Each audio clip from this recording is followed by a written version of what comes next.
Hi, I'm Stan Goldstein with Kates-Boylston Publications. Today I'm glad to be joined by Kyle Fogarty, the co-founder of Memory Share. Kyle will be hosting a webinar with us here at Kates-Boylston on Tuesday, June 7th, titled How to Leverage Video for Top-of-Mind Marketing, Add Value, and Increase Family Retention. Kyle, thank you so much for joining us. Thanks for having me, Stan. All right, tell us about Memory Share. When you started it, what services do you provide? Yeah, so we actually used to be a different name. My co-founder Shane and I started Memory Share in 2012, and back then we were Midwest Streams. Shane kind of identified a need early, and we got really lucky. We were able to start working with the Burton Company and my friend Jay Dietz, and so he and some of his directors were able to kind of help us shape the product.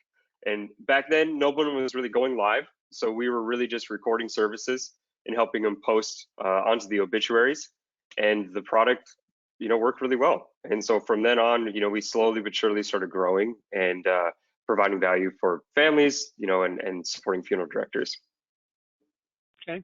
And what is the simplest way to live stream? Would it be found? That's a good question. I think that there's two parts that people need to keep in mind. So there's the hardware side of things, the physical products, tripods, iPhone, iPad mounts, cases and things that you're going to actually bring to the service. And then there's the software element.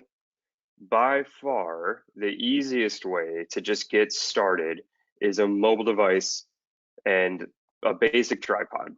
Going on Amazon and finding just a $150 tripod, and then just a little adapter that can hold your mobile device, and then you can stream. And as far as software goes, lowest barrier to entry is Facebook. I'd say Facebook Live. It's free and it's really accessible, and most funeral homes have a Facebook account. So Facebook Live is an easy way to do it. And then you can go, all the way up to the top and hire an independent contractor to come in with their own gear. But yeah, hardware and software, easiest way to do it, mobile device. Interesting. And if I'm a funeral homeowner, why would you tell them that recording services is good for their business? Funeral homes are in, I think, one of the most unique positions in the entire world for having a piece of somebody's life and a generational keepsake. The reason that you record these, and it's affected myself personally, even just recently, January of this year, my grandmother passed away, and I live in Dallas right now, but all my family's up in Minnesota. And so I flew back. It's my grandma, it's somebody I want to go back and see. But we made sure that we recorded her service. And when you see how many people are watching it, you can see how many people she affected around the United States and the impact that she had throughout her life. But my mom has actually watched the service a number of times since, and has also asked me, how many people are watching it, how many people have watched it. And so the funeral home is in this position to be able to provide this day and this memory to families for generations. And I think it's just such a powerful thing. Every part of the rest of the world is recording what they do. It's very, very common to capture memories. And for me, who, I used to work in the film industry, recording anything that we were doing was something that was really important. And even on just a basic film set, there's another crew filming the crew for behind the scenes and everything. So cameras are everywhere. I don't think that funeral services are any different. Birth, wedding, death, these things, they can be recorded for families. And you brought up a good point there. So even if I can't watch a service live, and many of us just with our schedules aren't able to, they can access the video later on to watch and see it. Or family members can say, hey, I know you were busy, but here's the service so you can watch it now. That is huge, and I think it's also a major part of the grieving process. I think it's kind of underrated how, because that day, the family, the immediate family that's affected, it is a blur for them, and directors know this better than anybody else. They see this every day. They see that the emotions that people go through at these services, and to be able to capture that, there's things that are said at a funeral that are not said anywhere else ever. Mm. And a funeral director is able to capture these things, or is in a position to capture these things for the family. And I think that the family is extremely grateful for these things later. Definitely, definitely. And how can I gain more if I'm a funeral home owner? How can I gain more business using video? Yeah, good question. There's a couple of different ways to look at it. One of the unique things for funeral directors in the funeral industry is that, unlike Facebook or YouTube or these other tech giants, the traffic coming to a funeral live stream or webcast or just recording in general is extremely targeted.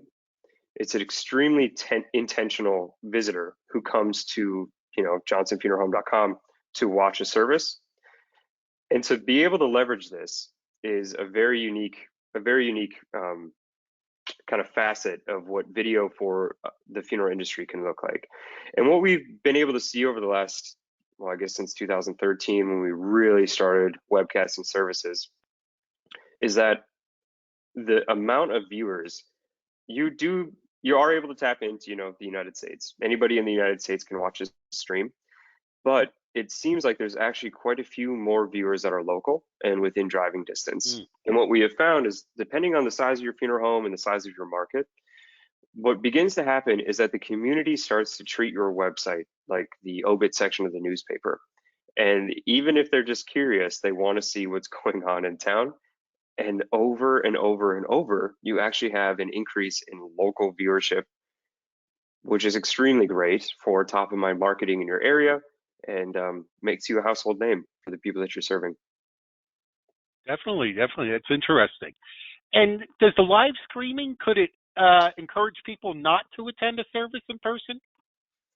I get that a lot. That Yeah. that might be one of our biggest objections, is that, oh well, I don't want to stream because people aren't going to come to this service. And Yeah. I will say this, maybe one or two people. Yeah, like that is a thing. But the amount of people that you can reach who couldn't go far outweighs the amount of people that choose not to go to a service. And you know what? If that person, the decedent, is important enough to the people who want to go, they will go. And for those who, even distant relatives, or even, some people who, family members who are in the hospital who can't, travel across the country, or there's just so many scenarios that will inhibit people from going to services, that being able to record them is something that impacts way more people than those who won't go. And I will say this, what I've also seen is recording video, or I'm sorry, recording the services. What I will say is this, those who are recording the services, this also encourages families to have a service, because if they know that their loved Mm. ones have a chance to participate, why wouldn't we have a service? Let's get away from some of these, because we all in the industry know the importance of service, and video can be used as a way to encourage a service in a scenario where the family might be on the fence. Very interesting. Great points. I was reading your biography. It says some of your earliest memories are in a funeral home. So tell me a little bit about that. And you mentioned Hollywood before. So tell us you did some work out in Hollywood too. So give us a little bit about your background. Yeah, Stan, to be honest, well, okay, I'll start with the first question there. So I grew up in Minnesota in a small farm town, and a big Irish Catholic family. So my dad had 80 first cousins, and my mom had like 77 or something like that. Yeah, so I mean, Yeah. Colden Funeral Home in Belle Plaine. Some of my very earliest memories are actually going to services in that funeral home, and we used to run around downstairs and stuff, drink the coffee and have all the treats. I just kind of grew up going to services. It was very regular too. And in Minnesota, we did wakes, and we did, or visitations, and the service. And for the Irish Catholic community, my last name's Fogarty. There was tons of us in Belle Plaine. You would have a line around the block for the visitation, Wow. and you would do, just weave through the building, say hello, and your sympathies to the family. And it was just very, very normal for me to go to open casket services growing up. And so I've just always kind of been around it. And then of course I've, like anybody. I've had my own share of losses throughout my life, and so yeah, I'm no stranger to the funeral process and just being involved. Man, Stan, Hollywood. Yeah, so to be completely honest, I was really, really big into video. I mean, growing up, like we small farm town family, but we got a camera when I was in third grade, and I just never put that thing down. It was like my prized possession. And so in 2011, I really started launching into event videography and stuff like that. And then 2012, when Shane approached me with the idea for funeral webcasting, we built it. But to be honest, there wasn't that much interest within the funeral space. There was a couple of directors who really saw the value. And so we really had a fantastic core group of customers who were providing the value, and we were working with them to provide webcasting services and support them. And then, but it wasn't really my full-time job. They were once they learned the software, it was just really easy to use, and we were a phone call away if they needed us. But I kept pursuing video. So to make this long story short, I started filming poker and video game content. So if you've seen poker on TV in the last 10 years, I was probably involved in flying around the world. Wow. Filming poker. And then that brought me out to Hollywood. And so then I started working on movies, commercials. Like one of the last gigs I did out there was an Apple Music commercial for Lady Gaga, and that was pretty cool. But then, pandemic shut Hollywood down, and at the exact same time, funeral webcasting became more relevant than ever. And so I moved to Dallas to team up and go full-time focused on memory share with my co-founder, Shane. Great. And that leads me into our webinar on June 7th. Give us a little preview what you'll be going over during that webinar. So thankfully, our customers are fantastic. I feel like they've got an edge on the people that they compete with, if they compete with, and then the value that they give to families. And every month we're calling out, we're talking to them, we're seeing how things are going. I want to know how they're talking about webcasting, etc., how they're deploying it inside of their business, how it fits into their workflow. And we've been doing this since 2012. And so on June 7th, I'm going to share some of the strategies that we've helped develop, because of course, this can be something that you can offer for free. This can be something that you offer as a competitive advantage. But there's a lot of questions, I think, still around it, especially since the pandemic, it's gotten such a buzz. Funeral webcasting has gotten such a buzz. But thankfully, we've got a pretty big body of work, and we've got really, really fantastic directors who have helped guide us shape the product. Anything that is inside of memory share is because a funeral director asked for it, or because this is part of the process of doing a funeral. So on June 7th, we're going to talk a lot about some of the business strategy, some of what we've seen with the web traffic, and then some of what we've seen of how we can really fit it into your workflow and how easy it can be. Some of our directors have their retired part-time staff running the stream. So if we can have a retired part-time help running the stream, it is that easy, and there are ways that we can make sure it fits into what you guys do. Excellent.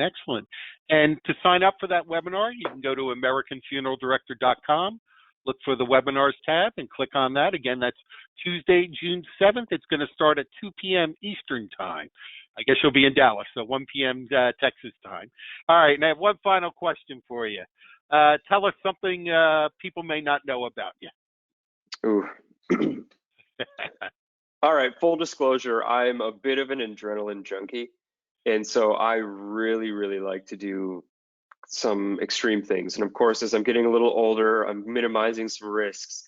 But I used to skydive. So I've skydived in Hawaii. And then I also really big into scuba diving. So, if we can go down and see a shipwreck 120 feet below the surface, I'm all about it. So anything that has to do with diving, I'm into it. Great. All right, Kyle, thank you. Thank you for joining us. Thank you for telling us about memory share. And we'll look forward to having you in the webinar. And that's again on Tuesday, June 7th.